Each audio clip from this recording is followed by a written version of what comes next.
Vizag beach. మనం ఆనందంగా ఉన్నప్పుడు అందరితో వెళ్తే ఆ అందరిలో తాను ఒకటవుతుంది.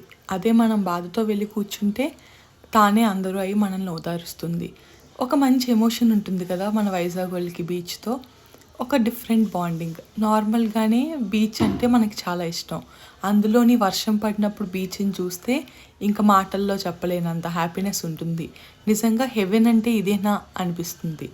ఎవ్రీడే ఎన్ని ఆనందాల్ని చూస్తుందో, అలాగే ఎన్ని బాధల్ని వింటుందో.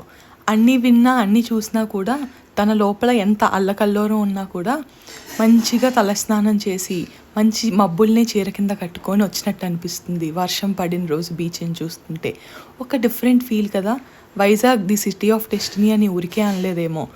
Vizag beach on a rainy day equals to heaven అంటే కాదనే వాళ్ళు ఎవరైనా ఉంటారా అసలు? We are so lucky to witness this beauty కదా, కాదంటారా?